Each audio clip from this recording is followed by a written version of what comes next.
With under 2 weeks remaining in spring training, we're going to be checking in with Jeff Jones today to get his thoughts on the Cardinals' newest acquisition, their struggling offense, and the ongoing position battles at camp.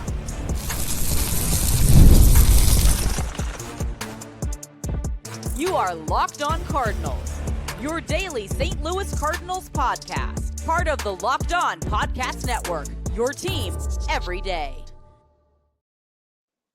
Hey there, Cardinals fans. I'm JD Hafford, and I'm your host for Locked On Cardinals, part of the Locked On Podcast Network, covering your team every day. You can follow me on X at JD Sports Radio. You can follow the podcast at LO_Cardinals. We're also on YouTube. Make sure you like, subscribe, and comment. Hit that notification button so you don't miss out on any of the new episodes or shorts that we drop. Also now available on TikTok and Instagram at Locked On Cardinals. Still trying to figure out how all of that works, but we're getting it. We're getting it.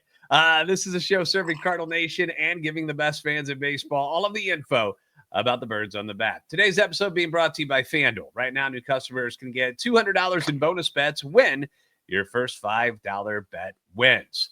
Welcoming in our good buddy Jeff Jones from the Business News Democrat here today. You can find his work and subscribe at bnd.com. Had some time down in Jupiter, Jeff, with the Cardinals. How are things with you now that you're back home? Going well. You know, hard to believe that we're only 10 days away from heading down to Memphis for that exhibition game there, and then the season going 2 weeks from yesterday. So winter is rapidly coming off the calendar here. Which is good news, at least we think. But as we discussed before we started this, we're like, it's all nice and sunny right now, and then we just know we're going to get creamed as soon as the season actually starts. We'll find that cold weather again. It tends to work out that way. You were around the team in Jupiter for a bit when camp started. How were vibes at camp following what was a very unusual offseason for this organization? Yeah, you know, it was mostly a quiet camp. I was down there for the first 3 weeks or so of workouts getting going in the first week of games and whatnot.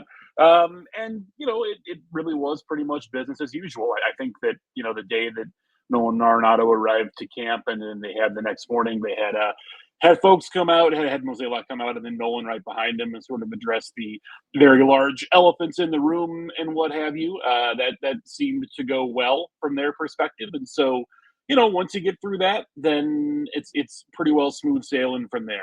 I think that, you know, they've been relatively lucky, I guess, knock on wood, in terms of health thus far this spring. Really only one significant injury, two if you're including Jordan Walker's little setback here with the knee. But otherwise, they're coming down to it and kind of looking like the team that they thought they were going to have. So, you know, whether that's for better or worse, I guess, is up to your judgment. But they have so far mostly avoided anything serious. Now, they hadn't made any moves through free agency until yesterday. It was a big story. Oh, my gosh, the Cardinals haven't spent any money, which I didn't really have a problem with when you trust who the guys you have in your organization and you're just kind of elevating them. I didn't have a problem. It wasn't like there was these massive holes where you're like, we don't have anybody to play these positions. This is crazy. But they brought in a veteran right-hander in Phil Maton to join the bullpen. Which bullpen itself has been pretty good this spring. It was a strength for the team last year, and it appears that it will be again this year as long as they stay healthy. You can say that about most teams. But your thoughts on the signing of Maton at this point of the spring and what he can add to the Cardinals bullpen in 2025? Yeah, you know, Maton's a guy they have a lot of history with. I know that Mozeliak told reporters in Florida yesterday that they tried to trade for him at times in the past. I know that they were engaged with him last winter before eventually he ended up taking a one-year deal with the Rays, and then the Cardinals pivoted to signing Keenan Middleton, a guy who was, you know, local, if we're going to stretch the definition of local, right? Grew up in the Springfield, Illinois area in Chatham, so like 80 miles from St. Louis. So, you know, that's close enough. That counts as local. Sure. And, you know, yeah, a veteran reliever where you know what you're going to get, right? You can trust Maton to be a guy who's going to take the ball, a guy who's going to provide you with perfectly cromulent relief innings in the 6th, 7th, and 8th. And the Cardinals are going to use him in that spot. You know, I think when you kind of look at the group that they had in camp already, the one guy who sticks out to me here is Nick Anderson in terms of being a guy who came in on a minor league deal, who has big league experience, and who hasn't just really hasn't quite gotten the results or shown the way they might have hoped thus far this spring.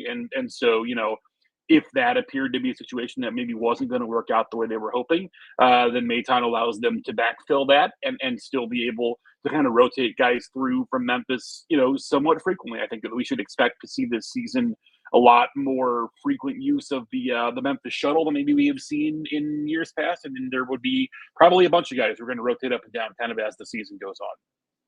So when we look at what, bringing Maton in and how how he fits into the group, you've got Helsley as your closer, you've got Romero, Fernandez, Liberatore, Maton, King. So that's 6 arms that you got in the pen right now. If things had to end today, who has stood out to you, and how do you think the final spots of this bullpen will shape up? Yeah, so that leaves you with 2 spots basically for a group that includes Anderson, that includes Kyle Leahy, Chris Roycroft, Rodri Munoz, and Riley O'Brien. So when you look at that group, I think it's fair to say that Anderson maybe is a long shot to make the team at this point. He's a guy who, if the Cardinals were to add him to the roster, he makes $1.1 million. He does have an out that allows him to shop around. If the Cardinals say they're not going to add him, he can look around for teams who might want to, and then he can choose to go there. And if he doesn't find one, then then maybe the Cardinals can send him to Memphis. So I would expect him to kind of be on the outside there. Same deal with Rodri Munoz, who's a guy who they have liked in terms of stuff. They claimed him off waivers in the Marlins this winter. A guy who historically has been a starter, but probably fits more into a relief role for the Cardinals. I think they kind of like the way that his stuff plays up in shorter outings, but doesn't have a lot of experience in that role. And so, hard to read, really, to imagine how he fits into a big league bullpen, at least to start the season. So then you're talking about Leahy, Roycroft, O'Brien, and 2 of those 3 guys making the team. And I think that, when you look at usage, Riley O'Brien, I know you asked me about this yesterday, and I looked into it. O'Brien is a guy who, as far as I know, is healthy, and as far as folks have asked about, is healthy, but just hasn't really gotten, any game appearances for a couple of weeks now. So probably an indication that they're not really preferencing his playing time that much, and especially given that neither Leahy nor Roycroft has allowed a run yet this spring. Leahy is a guy who they stretched out a little, who you can probably take to, say, 3 ups, 40 pitches if necessary out of the bullpen.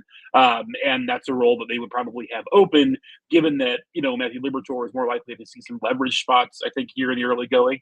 And so, Leahy and Roycroft to me look like the guys who are going to grab those spots to start the season. Again, pending health. It's a little less than 2 weeks before opening day. Things happen. Things can happen anytime. Pitchers break, right? But I do think that probably those are the 2 guys who are most likely to round out that group kind of here as we come down to it.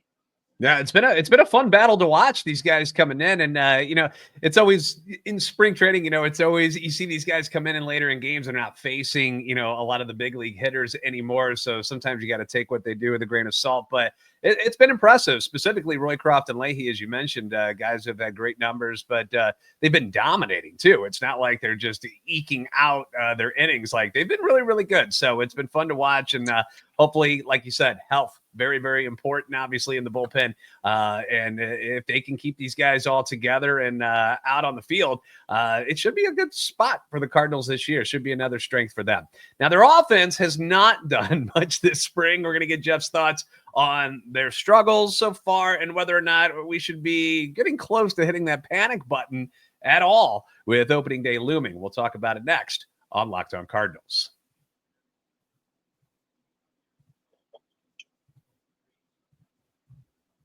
March Madness is here, and FanDuel is giving you the chance to get in on the action like never before. Now, right now, new customers can get $200 in bonus bets when your first $5 bet wins. That's 200 extra bucks to use on everything from buzzer beaters to Cinderella stories and even who's going to be cutting down the nets. It is that time of year, guys. I know it snuck up on us, but one of my favorite things about the tournament, which, we got Selection Sunday coming up, is picking the underdogs. That's the fun part, right? Watching a team that on paper really has no business competing with some of these big schools, especially with the way NIL money is nowadays. It's not about recruiting anymore. It's just paying for people. So who are the guys that are going to come through and pull off the upsets? Because you know what's going to happen. And FanDuel makes it easy to back them with spreads, totals, and game props. With tournament games happening almost every day, there's always something exciting to bet on. I don't know if you watched the Kentucky game last night. That was a fun one.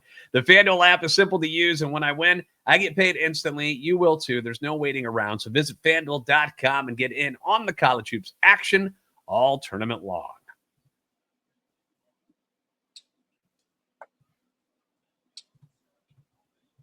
Thanks for making Locked On Cardinals your first listen every day. Leave your comments on YouTube as well as on X anytime you want. That feedback always welcome and encouraged. Make sure you guys give Jeff a follow on X. Also, you can follow his work on the Business News Democrat with us at bnd.com. And the Cardinals offense as a whole, Jeff, has been, abysmal. It's been ugly this spring. There are 30 teams in Major League Baseball, and the Cardinals are dead last among all of them in batting average. Are now hitting under the Mendoza line. They're at 198 as a group. They're last in hits, 23 less than the Mets, and are second to last in OBP, slugging, OPS, ironically in front of the Mets, who we know have studs: Lindor, Soto, Alonso, Vientos. The list goes on and on. This isn't what fans wanted to see from the offense after it being such an issue last year. So what do you make of these slow starts? Is it something about getting used to maybe things that they're learning from new hitting coordinator Brant Brown? What's going on with guys like Winn and Donovan and Arenado and such a slow start so far? I guess the thing you're supposed to say is that pitchers are ahead of hitters this time of year. That doesn't necessarily explain why the Cardinals have, like the worst offense in baseball in spring, right? Those things are all measured relative to each other. I think it would be fair for it to be a concern. How much of spring is real? How much of spring is going to reflect what happens in the regular season? The joke has always been that spring numbers don't matter except for the ones that really matter, and it's hard to tell the difference until you kind of have foresight, right, or have hindsight to look at those things. It's not ideal. It's not what you want. I don't know that there's necessarily any kind of like direct thread or any kind of commonality you can draw between all these players and kind of the early spring struggles, or I should say the full spring struggles. It's not that early anymore. You got to hope that when the regular season gets underway, that they'll flip the switch and it'll turn around a little. Otherwise, it's reasonable to be concerned, because the thing that this team couldn't do last year was score runs, and the thing that they really can't do thus far this spring is score runs. Perhaps it is indicative that it's not always the hitting coach's problem, that sometimes it's the hitters, right? We're gonna have to see. There's not. I wish that there was a better explanation than they're not hitting, and we'll see what happens when the season starts. But these are the guys they got. They're not going to run out and all of a sudden find a different group of hitters here sometime in the next 2 weeks. So they're going to figure it out, or they're not. And if it's not, then it could very well be a long summer. Mentioned that Masyn Winn has had a really tough time getting going this spring so far. Most people are like, well, he's going to be all right, but there is that sophomore slump thing that kind of pops up from time to time on people. Any concerns with Masyn Winn going into year number 2? And is he really the right guy for the leadoff spot, or should it be somebody that like a Lars Nootbaar, who seems to take a few more pitches and likes to work the count a little bit more? What are your thoughts about that? I don't know that Masyn is necessarily an ideal leadoff hitter in terms of how we think about on-base percentage, right? And kind of that table setting aspect. I guess the counter is that the Cardinals don't really have enough offensive depth that you would want to see there instead. And if you were to move Winn out of the leadoff spot, where does he go? It's probably to somewhere like 8. Because you would assume that the center fielder, whoever that ends up being, is likely hitting 9. And so if it's Winn hitting 8, then you're bumping guys kind of up behind him, which means that probably you're talking about Nolan Gorman in more of an RBI spot than kind of the low pressure spot he seems likely to start the season in now. And is that the best way to go about it? I don't know. I think that overall, I'm open to all kinds of different conceptions of how lineup construction should go. I think that Nootbaar could handle leadoff. I think that Brendan Donovan could handle it. And I think that Winn can handle it. Masyn obviously held it down relatively well throughout the season last year. And in his case, you would hope that some of the slow start is just going to be chalked up to whether he's working on particular things or maybe trying to alter some of his approach that he's now getting back to. We'll see. I wouldn't be overly concerned about Winn as of yet, just because you have seen him perform at the big league level at a certain level. And, if he were to go from, say, being a 5-win player last year to a 3.5-win player this year, that wouldn't be like the biggest shock in the world, right? But it would probably, it would hurt them. They would not obviously be as good with Masyn Winn as a 3.5-win player, as a 5-win player. But that would not be the sort of like huge drop off that you'd really be concerned about. So we'll see. I would expect that Masyn will probably start there to begin the season, but who knows how long that's going to last. He didn't start there to begin last season and kind of worked his way into that spot in part by default. So we'll sort of see how the rest of the offense goes or doesn't, and how he fits into that broader context. Are you somebody, or maybe what's your opinion on is Ollie somebody that does he like to keep it where the lineup doesn't move that much? Would he prefer it to be that way, or is he somebody that you think is okay with moving guys around here and there and just kind of going with the flow each week? His lineups have been relatively static in the time since he has taken over. Some of that is personnel, and some of that is sort of his preference. I think the one thing that you've seen the Cardinals do pretty consistently, especially since the introduction of the three-batter minimum, is to try to alternate right-left as much as possible. I know that the one thing that they try to keep an eye on in terms of lineup construction is missing like obvious runs, right? Obvious lanes that you would see a reliever shift into. So, for example, that probably is why you wouldn't see like Burleson, Nootbaar, Gorman hitting 4, 5, 6, right? Like a run of lefties like that you can easily neutralize late in the game. Much more likely to see somebody like Herrera higher up in the lineup just to break that up. And so, in terms of construction, that probably is the thing that they are most focused on, is making sure that they're going to be flexible enough later in games that they're not going to be kind of easily taken over by an overwhelming bullpen piece.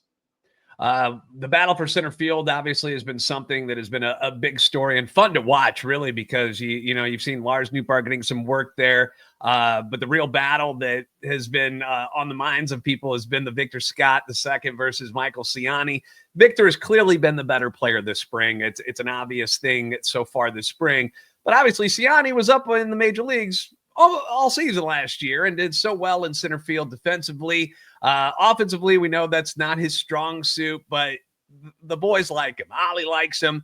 And if Victor ends up winning this spot, and let's say Ciani goes down to Memphis, even if he's on the club, is Victor in danger of being on the bench too much, where it would make more sense for Ciani to actually be that bench player instead and let Victor play every day at Memphis? Of course, if Jordan Walker is healthy, which is why you're starting to, you're getting to see them play a little bit more with Jordan not in right field, and Lars can play out there. But when Jordan's healthy, is that something that we should keep an eye on here? Would it shock you if Ciani made the team over Victor? It would not shock me if Ciani made the team over Victor. I will say that if Victor does win that job outright, and you're right, I think clearly, if you're just gauging it on this spring's performance, right? Like it's not close. Victor has obviously won that job on a performance front over Ciani. That being said, I think if Victor makes the team and Victor is the opening day center fielder, then he's going to play. And that is going to have some downstream on other guys, right? And this ultimately is sort of the push-pull of this whole situation. I know that I've written about this. A lot of folks have written about this sort of all throughout spring, is the fact that Nolan Arenado is still here means that Nolan Gorman is at second, or he's the DH. And on days when Gorman isn't at second, every days when Gorman is at second, Donovan is in left. And if Donovan's in left and Walker is healthy, then Nootbaar is in center. Or if Gorman is the DH, then maybe Burleson's not in the lineup if Donovan is in second. And you're talking about Nootbaar in center, and Nootbaar in left, and Scott in center, and Walker in right. All of these permutations sort of flow from that third base spot. Now, obviously, again, this is a better team that wins more games with Nolan Arenado at third and then pushing things down the lineup, right? But this is what you get when you're not able to free up the spot that you planned to free up. There's simply not enough innings for all of these guys to get all of the reps. And so, there were a couple of things throughout the spring that when Ollie Marmol was asked about them, he would either just not want to answer the question, or he would make reference to that being, a bigger discussion with more people in the room, right? And this conversation about Scott and Ciani is going to be one of those. That's a more people in the room conversation, because the question for the Cardinals has to be, okay, if Victor Scott does win the job, what happens when his start of the season looks like it looked at the start of last season, when he was clearly overmatched, should not have been in the big leagues, couldn't really hack it at the plate. He looked better when he came up at the end of the year, but still looked a little overmatched. Now, again, he's had a really good spring. Does that matter? Depends on who you ask and depends on what it looks like. So I don't know that they necessarily totally know themselves yet. And Jordan Walker's health is a big part of this. They have not given any indication thus far that Walker won't be ready to start the season. In fact, I believe, at latest check, Walker is expected to get it back into game action maybe as soon as Sunday. So, if Jordan Walker's in the lineup on Sunday and he's full go, then okay.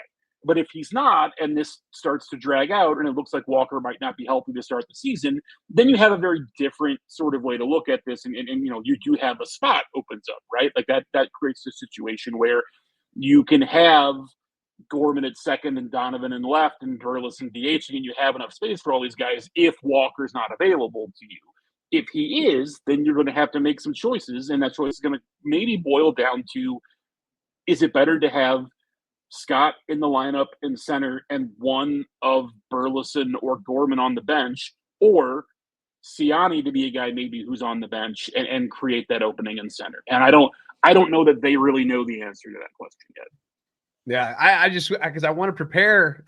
Fans are going to be like, are you kidding me? If Victor Scott doesn't make this team, it's not because he hasn't done anything right. It's because they don't want to sit him on the bench. And that's the whole thing, is they want him to keep playing. And he will have that ability to do that at Memphis, where with Walker coming back, like it's a numbers crunch. And like you mentioned, it's all kind of a trickle-down effect of them not being able to find a deal that worked out for them between Nolan Arenado and another team. So that means we've got some other interesting battles to talk about with the bench spots, which has been fun as well, because, the main guys, you mentioned how many guys that they feel are already starters. Who do we get on the bench? You've had, Luke and Baker. Jose Barrero comes out of nowhere and is impressing people. You've got Michael Hellman, who they made the deal with the Twins for, Jose Fermin, Thomas Ajacey, Matt Koperniak. All of these guys trying to find a spot on the Cardinals bench, and there's only a couple remaining. So we're going to get Jeff's thoughts on how he thinks those battles will unfold and which of the top prospects have impressed him the most so far this spring. That's next on Locked On Cardinals. Ever check your bank account and wonder, where did all my money go? Between dining out, online shopping, and entertainment, it's really easy to lose track of where all your cash is. And that's where Monarch Money comes in, your personal CFO, giving you full visibility and control over your finances. And Monarch Money, it's not just a budgeting app. It's complete financial command center. You can track all your accounts, your investments, your spending all in one place, so you stop just managing your money and you can actually start building wealth. You got to save a little, and then Monarch Money is going to help you with that. I know it's convenient and easy, but you may not realize how much you're actually spending on things like food delivery. Now you can budget smarter and save more. And instead of juggling it with multiple apps, you can use Monarch Money to check your finances, track spending, and even plan long-term goals. And if you're married, it also makes managing your money with your partner that much more smoother. You can track shared and personal accounts. You can set goals, and you can stay on the same page without all the stress that's involved with it. It's your money. Don't waste it. Hang on to it. Take control of your finances with Monarch Money. Use code LOCKEDONMLB at monarchmoney.com for 50% off your first year. That's monarchmoney.com, code LOCKEDONMLB for half off your first year.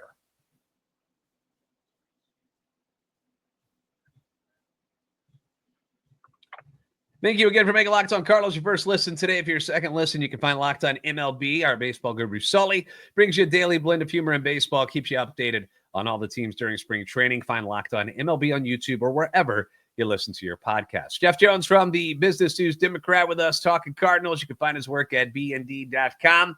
All right, Jeff, looking at this roster, you've got Herrera and Pages as your catching duo. You've got Wilson at first. You got Gorman Donovan at second. Winn at short, Nato at third. Newt, Walker, Burleson, the Victor Siani thing going on, which doesn't leave a lot of wiggle room on this bench.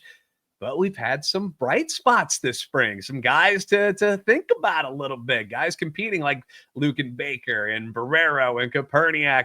Who has stood out to you so far, and what direction do you think the Cardinals will go with, assuming Walker is ready for opening day? So you're looking at a bench with 4 spots on it, right? You get 13 position players, 9 are going to be in the lineup. Of those 4 spots, one of them is going to be whichever catcher is not catching that day, so that's Pages or Herrera.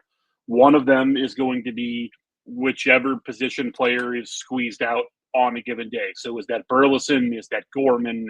Is that maybe Donovan? Whatever, right? So those are Those are two of the spots, again, assuming that Walker is healthy for opening day, that are going to be filled. So that leaves you with a backup infielder and then a backup outfielder and or bat. And so I think that when you look at those spots, one of them is going to be a choice between Fermin and Barrero and Michael Hellman. Sajacy is a guy who, in much the same way they're going to want at bats with Victor Scott, I would expect Sajacy to start the season in Memphis. I would, without an injury in the next 2 weeks, I don't think there's really a path for Sajacy to make this team. I think that's been the case since the open camp with Juan Arenado, frankly.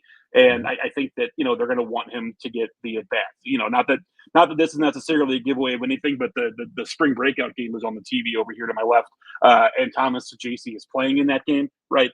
Probably an indication that they're not necessarily getting him ramped up for the big league season, probably where he is pointed. And so you're talking about Fermin, Barrero, Hellman. Of those three, I think Barrero is probably the player they like the most at the moment. I think that he is the superior defender at short behind Masyn Winn. He has the most experience in center. He is probably the best athlete of the three. He has not hit at all in the big leagues. Has the most experience of the three, but has not hit. His most recent big league season with the Reds eventually got sit down with a 43% strikeout rate. Now, that's unplayable, right? Does that matter necessarily if he's going to be a bench guy when you're talking about maybe one start every 10 days, maybe 5 at-bats a week, probably less than that even?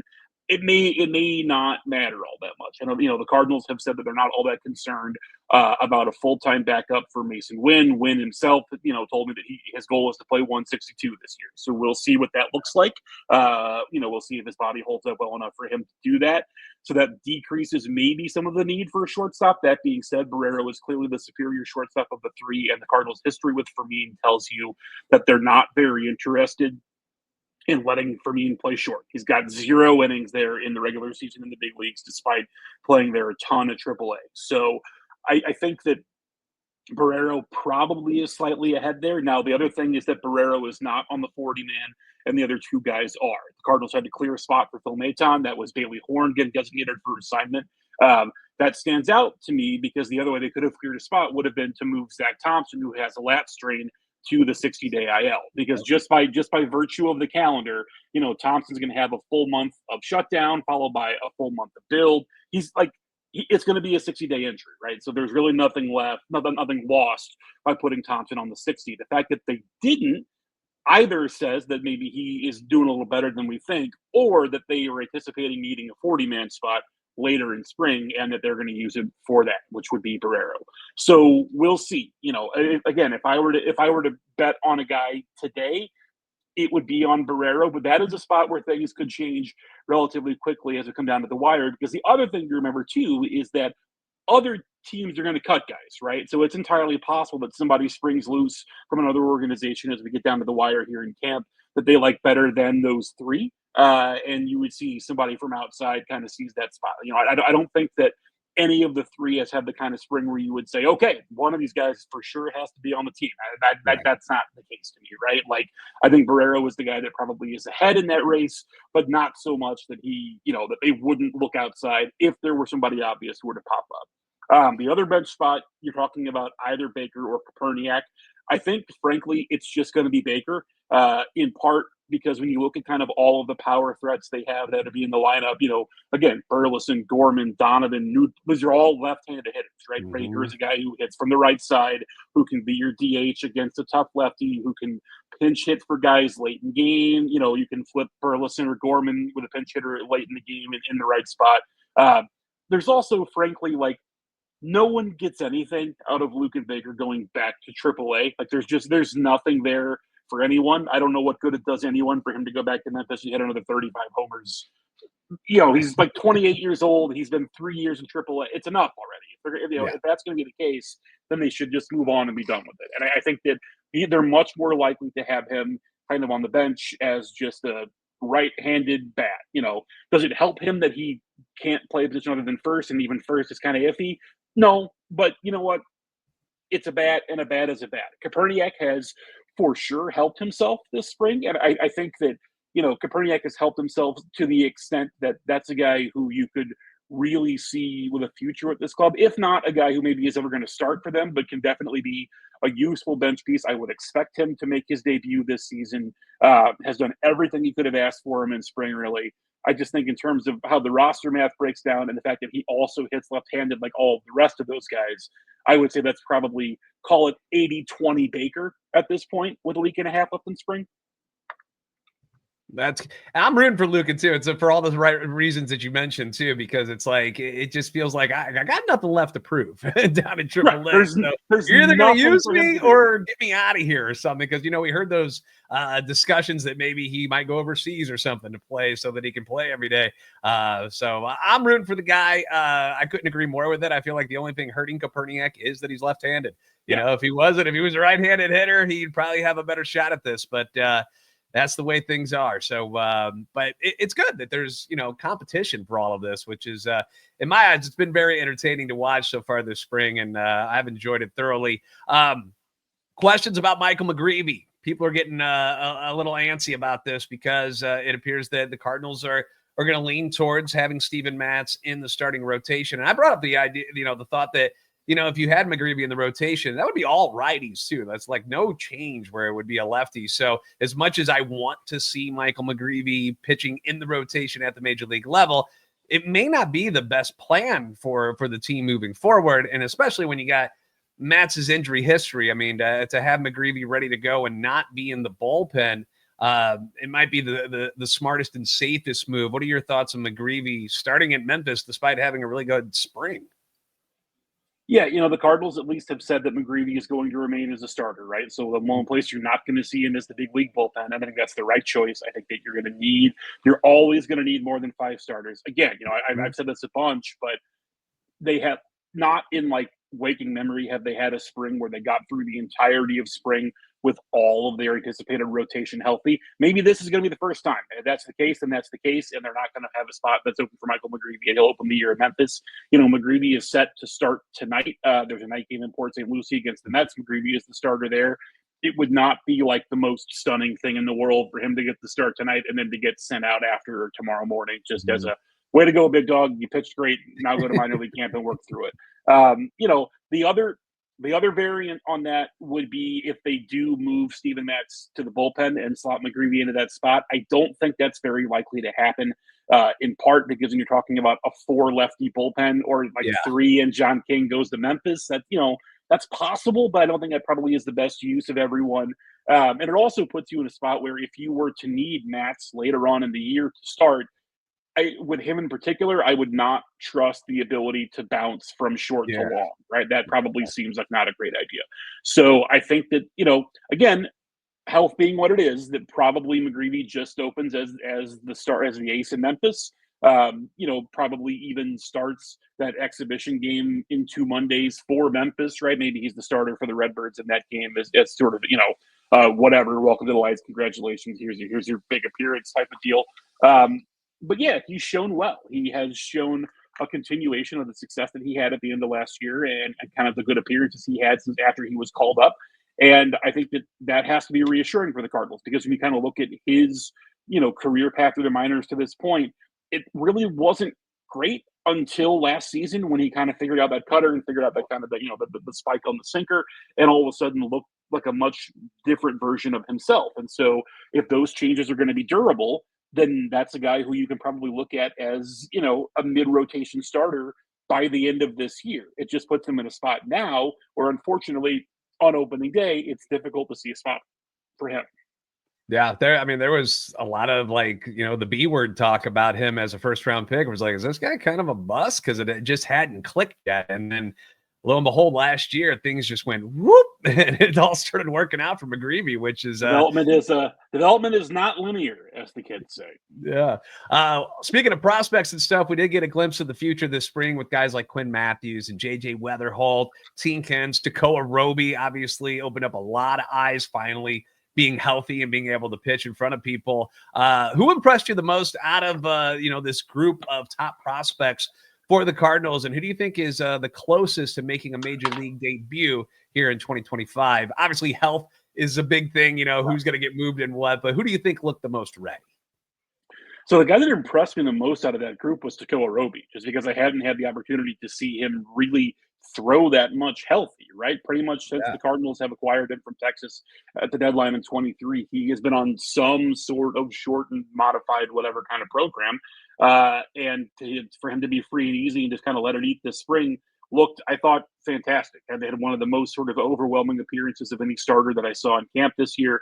And a guy who, you watch him throw and you go, oh, like that's okay, I get it, right? Like there are some guys where you watch and you can just listen to how the ball hits the mitt when it comes out of their hand, how the ball sounds in the air, even, and it's like, oh, this is different. Like, I get it. This is what the stuff plays up to. So Roby is the guy that jumps out. Now, which of those guys is most likely to be closest to the big leagues?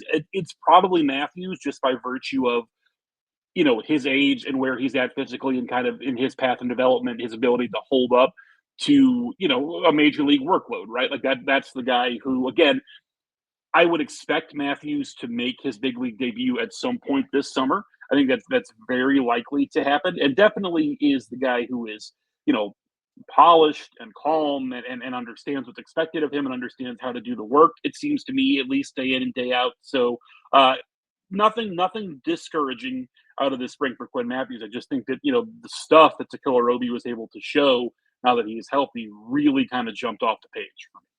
Yeah, and his stuff, it's like the stuff of a bigger guy than he is too, because he's 6'1". He's not like this massive guy, but when you hear, like you mentioned, the hit of the mitt and stuff, like it thumps like he's 6'5", 240 out there, and man, he's got an arm. Keeping him healthy has obviously been the problem. So looking forward to seeing him even more this year.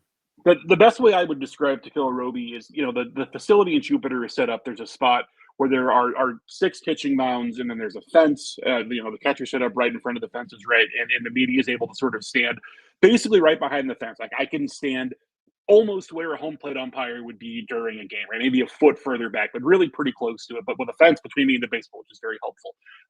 And I can remember standing back there and watching Jordan Hicks throw a bullpen, right? And you can hear the ball moving through the air in a way that is unusual. And Roby's got that same sound, right? Like the ball will hiss and sizzle through the air out of Tekoa Roby's hand in a way that it does not for most guys. And that is the kind of capital S stuff that's really hard to teach.